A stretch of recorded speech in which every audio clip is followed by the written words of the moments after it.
Hey there, and welcome to Best of Reddit Reality. Today's story is deeply personal. It's about what happens when one person in a family is unfairly blamed, criticized, and made to carry all the emotional weight the scapegoat. While this story is fictional and AI generated, it's inspired by hundreds of real Reddit experiences from people who felt like the black sheep in their own homes. If you've ever been made to feel like the villain just for existing, this one's for you. Part 1: Childhood in the Shadows. I used to think there was something deeply wrong with me. That I was just too much, too emotional, too loud, too stubborn. But over time I realized what I was the family scapegoat. Growing up, my house looked normal from the outside. Middle-class neighborhood, a well-kept lawn, birthday parties and school drop-offs. But inside, there was a quiet war playing out, and I was always the one getting blamed for the damage. My older sister Emily was the golden child. Perfect grades, piano recitals. Homecoming queen, she could do no wrong. My younger brother Liam was the charmer. The baby, the one who made everyone laugh, even when he messed up. And then there was me. The middle child, the moody one, the difficult one. When Emily stayed out past curfew, it was because she was growing up. When Liam got a D in math, he just needed support. But when I forgot to take the trash out once, I was lazy, ungrateful, disrespectful. I remember one night, I was 11 years old. Sitting at the dinner table, my dad was going on about how Liam had won a participation trophy for soccer.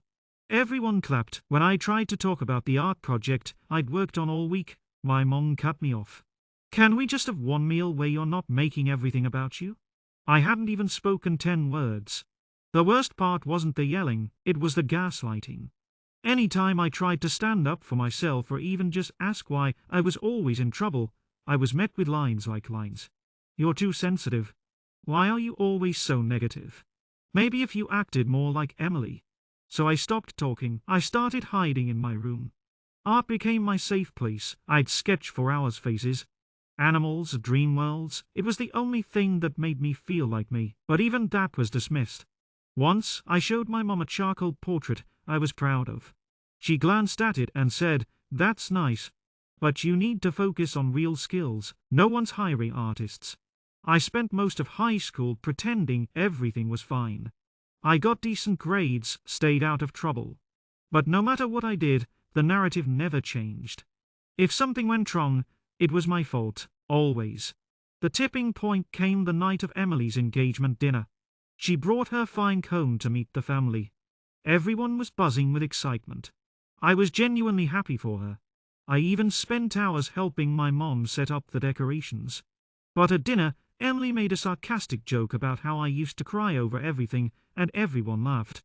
I didn't. I politely asked her not to bring that up, it felt humiliating. But instead of apologizing, she said, "Oh, come on, it's not that deep." My mom sighed and muttered, "Here we go again."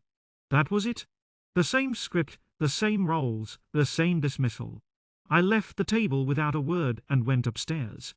That night, for the first time in my life, I asked myself a dangerous question. What if they never see me differently? What if this is all there ever is?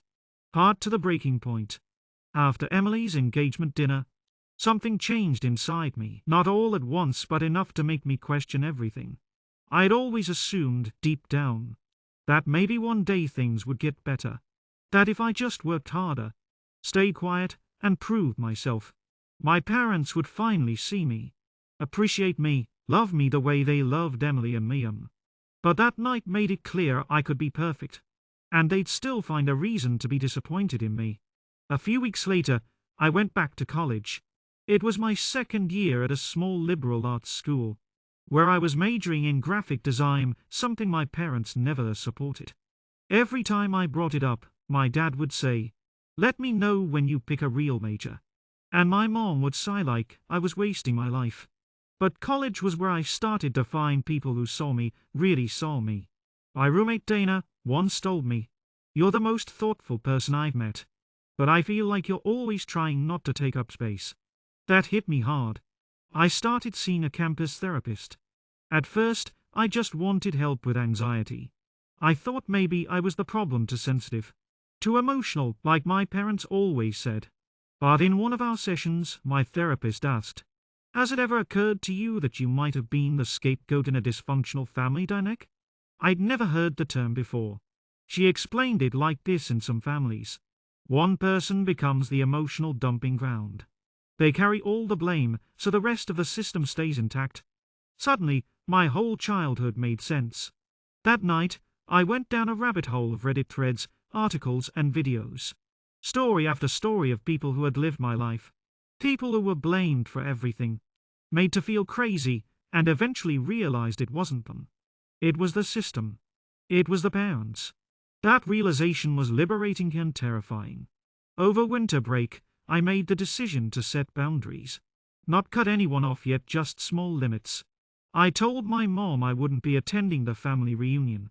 I told my dad to stop mocking my major, or I'd hang up the phone. The pushback was immediate. "You're being dramatic. You've changed since college. Why are you punishing us?"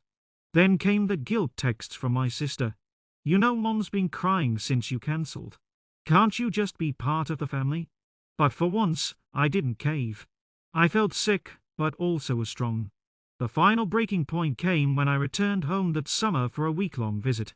I thought maybe things had cooled down. I tried to be civil, helpful, even cheerful.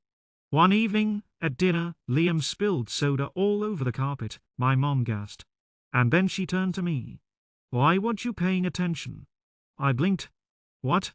You were closest to him. Why didn't you stop him?" And just like that, I saw the whole pattern unfold again.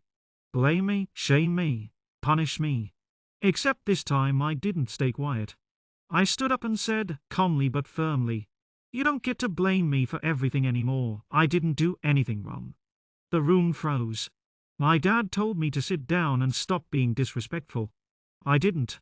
I grabbed my bag, walked out the front door, and drove straight back to campus housing even though I hadn't planned to move in yet. That night, alone in my room, I cried for hours. Not because I was sad, because I was finally free. After I walked out of my family's house that night, I didn't speak to them for nearly 3 months. It wasn't a dramatic no-contact announcement. No angry texts or social media posts. I just stopped calling. Stopped answering.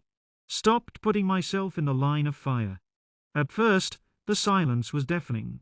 I kept checking my phone, expecting some message from my mom or dad. An apology, maybe, some sign they realized how badly they treated me. But it never came. Instead, I got messages from Emily like, "Why are you doing this to mom?" And from Liam, "Can't you just let things go and be normal for once?" They still didn't get it. They still thought I was the problem. But I didn't go back. Instead, I poured myself into therapy. Into my art, into friends who showed up for me, friends who didn't make me question my worth every time I spoke. For the first time, I started building a version of myself that wasn't shaped by guilt or shame. I stopped asking for permission to exist. I took on freelance design work, launched a small portfolio site, and even got a part-time job doing illustrations for a local publication. And slowly, something wild started happening. I felt happy. Not perfect, not healed.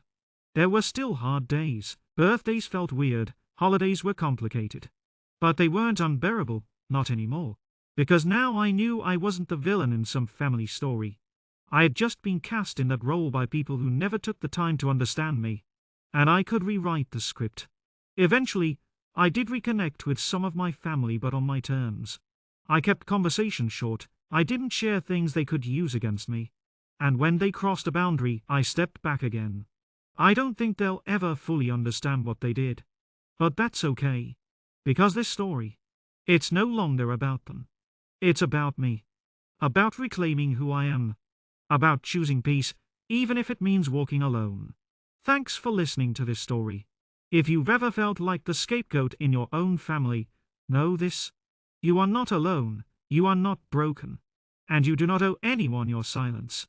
While this story was AI generated, it reflects the real pain and the real healing that so many people share.